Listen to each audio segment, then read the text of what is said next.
Cold open, quiet, cinematic if the economy is growing. Why does life feel more expensive, more fragile, and somehow smaller? GDP is up, stock markets hit records. Headlines say, strong economy. And yet, most people are doing worse, not struggling because they failed. Struggling because the system is working exactly as designed. Pause. This isn't a story about laziness, or bad budgeting, or not learning to code. It's about how economic growth can quietly make the majority poorer, while still looking like success on paper. And once you see it, it's very hard to unsee. Set up why this matters now. For decades, we've been taught a simple equation. Growth equals progress. Growth equals opportunity. Growth equals a rising tide that lifts all boats. Politicians promise it. Markets price it in. News anchors celebrate it.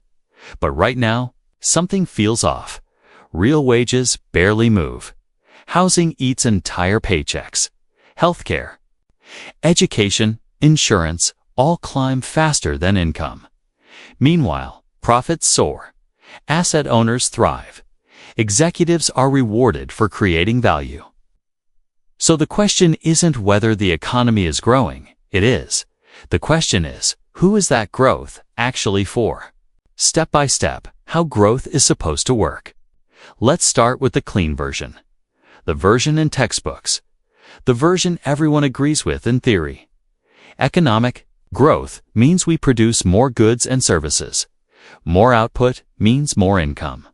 More income means higher living standards. Simple. If a country grows at, say, 3% a year, incomes should rise with it. Over time, everyone should be better off. That's the promise. But promises depend on distribution. And this is where the story changes. First crack growth is not evenly shared. Imagine the economy as a pie. Growth makes the pie bigger.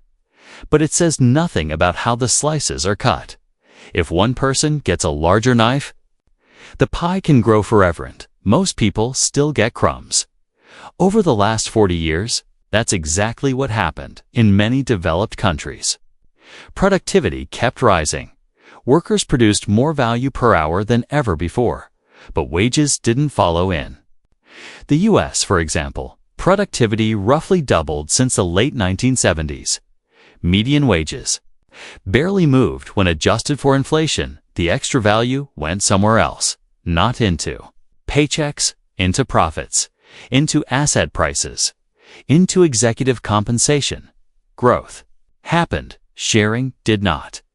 The hidden mechanism, capital beats labor here's the uncomfortable math. If you earn money by working, your income grows slowly. If you earn money by owning, your income compounds. Labor income is linear. Capital income is exponential. Wages rise when employers allow them to. Assets rise automatically when the system favors them. Stocks, real estate, private equity, intellectual property. If you own these, growth works for you. If you don't, growth works around you. And over time, that gap becomes a canyon. This isn't a conspiracy. It's incentives. Companies are rewarded for maximizing shareholder value, not worker stability, not affordability, not long-term. Social balance, so they automate. They offshore, they suppress labor. Costs. GDP goes up, the average person falls.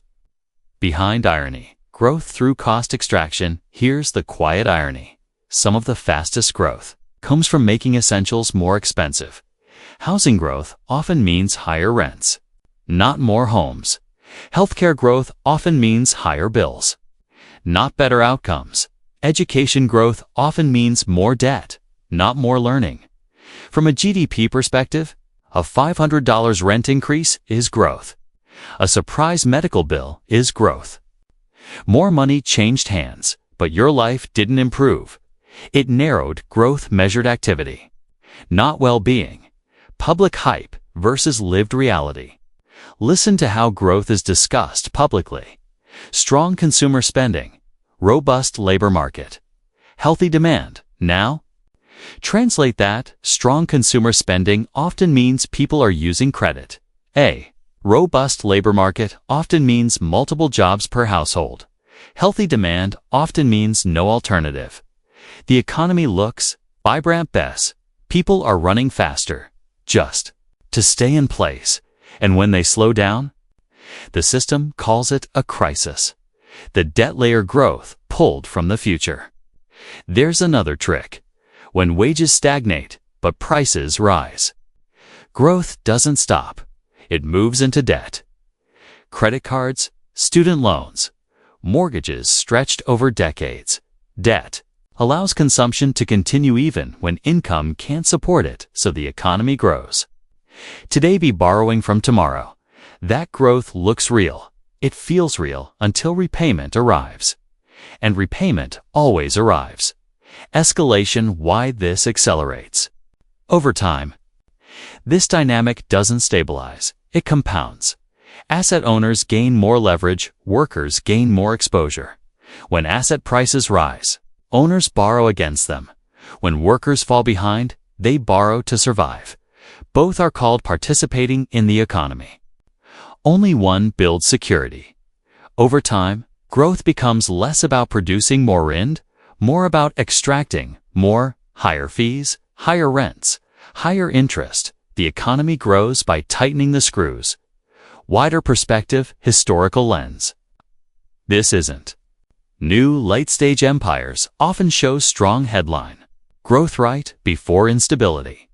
Rome expanded financially while citizens lost land. Industrial, Britain grew while workers crowded slums.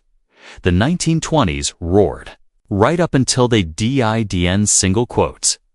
Growth without balance doesn't collapse immediately. It hollows out first. Trust erodes. Institutions feel distant. People sense the game is rigged, even if they can't explain how. That feeling matters. Because economies don't run on numbers alone. They run on belief. Quiet absurdity: we now live in a world where an economy can be strong while people skip meals. A company can create value while laying off thousands. A nation can grow richer while most citizens feel poorer. All technically correct, all deeply misleading. Closing: unresolved question. So here's the uncomfortable thought to sit with. If growth can exist without shared prosperity, the numbers can improve while lives get harder. If the system rewards ownership over contribution, then what exactly are we growing toward? And at what point does an economy that looks successful stop being one people actually want to live in?